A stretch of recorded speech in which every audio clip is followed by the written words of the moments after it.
சேலத்துல ஒரு குழந்தை ஒரே ஹாஸ்பிட்டல்ல ஒரு 2 குழந்தை பிறக்குது ஒரே நாள்ல.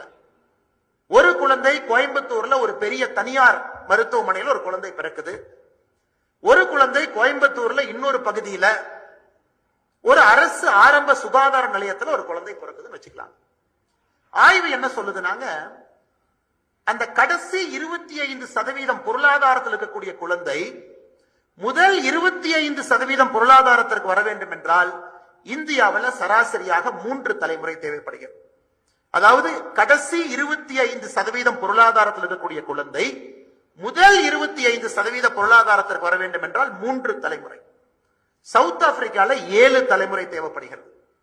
இதே மேற்கத்திய நாடுகள் பின்லாந்து பாத்தீங்கன்னா 2 தலைமுறை, அமெரிக்கா 2 தலைமுறை.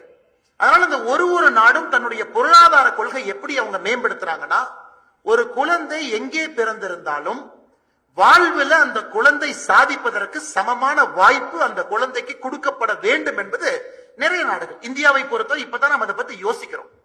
சுதந்திரத்திற்கு பிறகு 75-80 ஆண்டுகள் இத்தனை லட்சக்கணக்கான கோடிக்கணக்கான மக்கள் வருமான கோட்டு கீழ் இருக்கிறாங்க, உணவு இல்லை, அதையெல்லாம் சமாளிச்சு வர்றோம்.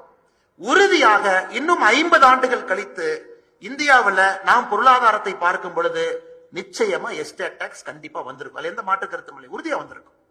ஏன்னா அந்த நிலைமைக்கு நாம் வரும் பொழுது அதை நாம் செய்வோம். அப்ப 3 தலைமுறை ஆகக்கூடிய இடத்துல 2 தலைமுறையாக நாம் மாற்றுவோம். அப்புறம் பின்லாந்து, ஸ்வீடன், நார்வே மாதிரி 1 தலைமுறையாக மாறும். இதை புரிந்து கொள்ள வேண்டிய கட்டாயம் நமக்கு இருக்கு. ஏன்னாங்க, நான் ஒன்னும் பெரிய பணக்காரன் இல்லை. இங்க இருக்கக்கூடிய நாம் நிறைய பேர் நடுத்தர வாழ்க்கை வாழ்றோம். ஆனால் பணம் இருக்கக்கூடிய யாரோ ஒருவர் என்னுடைய பணத்தை சரியான முறையில, அதனால இங்க வந்திருக்கக்கூடிய பெரியவர்கள் எல்லாம் என்னை பொறுத்தவரை 2வது முக்கிய சிறப்பு விருந்தினர்கள். நீங்க குழந்தை முதல் முக்கிய சிறப்பு விருந்தினர்கள். இதை ஊக்கப்படுத்துவதற்காக நேரம் எடுத்து வந்திருக்கிறீங்க. யாரோ குழந்தைக்கு ஊக்கத்தொகை போகுது, யாரோ கொடுக்கறாங்க, நாம் எதுக்கு வரணும் அப்படி நீங்க யோசிக்கல. நாமும் வருவோம், இந்த நிகழ்வுல பங்கேற்போம். இதை பார்த்து நாமும் 4 பேருக்கு சொல்லுவோம், இன்னும் 4 பேர் நல்லது பண்ணுவாங்க அப்படின்னு நீங்க வந்திருக்கிறீங்க. ஏதோ ஒரு சூழல்ல அந்த குழந்தை தன்னுடைய தந்தை இழந்திருக்கிறாங்க.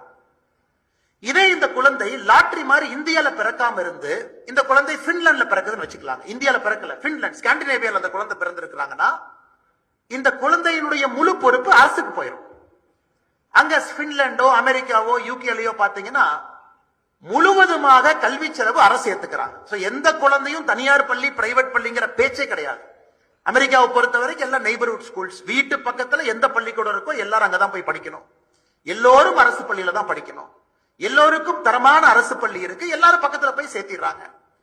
இங்கிலாண்டை பொறுத்தவரை அதே தான், நார்வேயை பொறுத்தவரை அதே தான், பின்லாண்டை பொறுத்தவரைக்கும் அதே தான். அதை தாண்டி நான் தனியார் பள்ளிக்கு போகணுமா போலாம், ஈட்டன் மாதிரி பெரிய பள்ளிக்கூடத்துக்கு போலாம். எனக்கு இந்தியாவில் சுதந்திரத்திற்கு பிறகு நம்முடைய நாடு 2 இடத்திலே நாம் தோற்றிருக்கின்றோம் என்று உறுதியாக சொன்னால், கல்வியிலே தோற்றிருக்கின்றோம், மருத்துவத்திலே தோற்றிருக்கின்றோம். காரணம் என்னன்னாங்க, பணம் இருப்பவர்களுக்கு ஒரு மாதிரி வாழ்க்கை, பணம் இல்லாதவர்களுக்கு ஒரு மாதிரி வாழ்க்கை என்று சுதந்திரத்திற்கு பிறகு கிட்டத்தட்ட 75 ஆண்டுகளை தாண்டி பார்த்து கொண்டிருக்கின்றோம். பணம் இருக்கா காப்பாத்திரலாம், பணம் இல்லையா காப்பாற்ற முடியாது. இன்னைக்கு அந்த பிரச்சனை இருக்கு. நீங்க நகரத்துல நல்ல பள்ளிக்கூடத்துல படிக்கிறீங்களா, பிரைவேட், ஆமா ஒரு அட்வான்டேஜ் இருக்கு. கிராமப்புறத்துல படிக்கிறீங்களா, ஒரு டிஸ்அட்வான்டேஜ் இருக்கு. அதையெல்லாம் நம்முடைய சமகாலத்துல இதை நேர்படுத்த வேண்டிய கடமை நமக்கு இருக்கு. இன்னைக்கு நிறைய பேர் இங்க இருக்கிறாங்க, ஆசிரியர் பெருமக்கள் இருக்கிறாங்க, பெரிய பெரிய நிறுவனங்கள் நடத்தக்கூடியவங்க நான் பாக்குறேன், அவங்க அமர்ந்திருக்கின்றார்கள், பத்திரிகை நண்பர்கள் அமர்ந்திருக்கின்றார்கள், கல்லூரியில பேராசிரியர்களாக இருக்கக்கூடியவங்க இங்க இருக்கிறாங்க, நான் மேல இருந்து பார்த்துட்டு இருக்கிறாங்க, சிறு குறு தொழில் நிறுவனங்கள் நடத்துறவங்க இங்க வந்திருக்கிறீங்க, மிடில் கிளாஸா இருக்கிறவங்க வந்திருக்கிறீங்க. இன்னைக்கு நம்முடைய நோக்கம் என்னவாக இருக்கணும், நம்முடைய தலைமுறை முடியும் பொழுது கல்வியும் மருத்துவமும் அனைவருக்கும் சமம் என்கின்ற வாதத்தை கொண்டு வரும். ஐயா, நாளை காலையில் அது முடியாது. 2026 தேர்தல் அது நடக்குமா? நிச்சயமா முடியாது. காரணம், அந்த அளவுக்கு நாம் வளரவில்லை, அந்த அளவுக்கு வருமானம் அரசிடம் இல்லை. 2031 முடியுமா? வாய்ப்பு குறைவு. 2036 41 செய்ய முடியுமா? இப்ப இருந்து 15 ஆண்டுகள் கழித்து செய்வதற்கான சாத்தியக்கூறுகள் அதிகம். இன்னைக்கு அதை நோக்கி நம்முடைய அரசியல் நகரணும், நம்முடைய அரசியல் பேச்சுக்கள், அரசியல் நடவடிக்கைகள் அதை நோக்கி நகரணும். எல்லோருக்கும் சமமான கல்வி கொடுக்கணும், அதுக்காக முயற்சி பண்ணணும். அதுக்கு நம்ம மைக் இருக்கு, நம்ம ஒரு அரசியல்வாதி நாளை கால பண்ணிடுற முடியாது. 15 ஆண்டுகளுக்குள்ள செய்ய முடியுமா? கட்டாயமா செய்ய முடியும். அதனால இந்த குழந்தைகளுக்கு நாம் கொடுக்கக்கூடிய ஊக்கத்தொகை என்பது நிச்சயமாக அவர்களுடைய வாழ்க்கையை சமப்படுத்துவதற்கான வாய்ப்பாக இதை நான் பார்க்கின்றேன். இதை மிக முக்கியமா பார்க்கிறேன். இன்னைக்கு அந்த குழந்தையினுடைய கையை கட்டிட்டு, கண்ணை கட்டிட்டு 100 மீட்டர் ரேஸ்ல ஓடுனா எப்படி ஓடுவாங்க? கண்ணையும் கட்டியாச்சு, கையும் கட்டியாச்சு.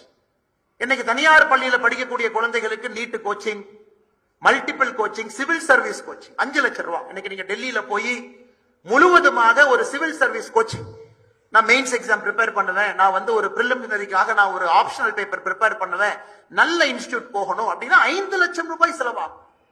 அப்ப எப்படி கிராமப்புறத்துல படிக்கக்கூடிய ஒரு குழந்தை எப்படி அந்த குழந்தை முதல் வாய்ப்புல அவர்களோடு போட்டியிட்டு எப்படி சிவில் சர்வீஸ் எக்ஸாம்ல ஃபர்ஸ்ட் அட்டெம்ப்ட்ல எப்படி ஐஏஎஸ் ஆக முடியும்? அதையெல்லாம் நாம் இன்னைக்கு யோசிக்கணுங்க. அரசியல் இருக்கிறவங்க, ஆட்சியில் இருக்கிறவங்க, அதிகாரத்தில் இருக்கிறவங்க, நம்மை போன்று சமுதாயத்தை மாற்றக்கூடிய பொறுப்பில் இருக்கிறவங்க நம்ம யோசிக்கணும். நாம் எதை செய்தாலும் கூட, நம்ம எதுக்கு கையெழுத்து போட்டாலும் கூட கல்வியும் மருத்துவமும் இதனால் சமமாக ஆவதற்கான வாய்ப்பை ஏற்படுத்துகின்றோமா என்று நாம் யோசிக்க ஆரம்பிச்சோம்னா நிச்சயமா நல்ல சமுதாயத்தை நம்மால் உருவாக்க முடியும்.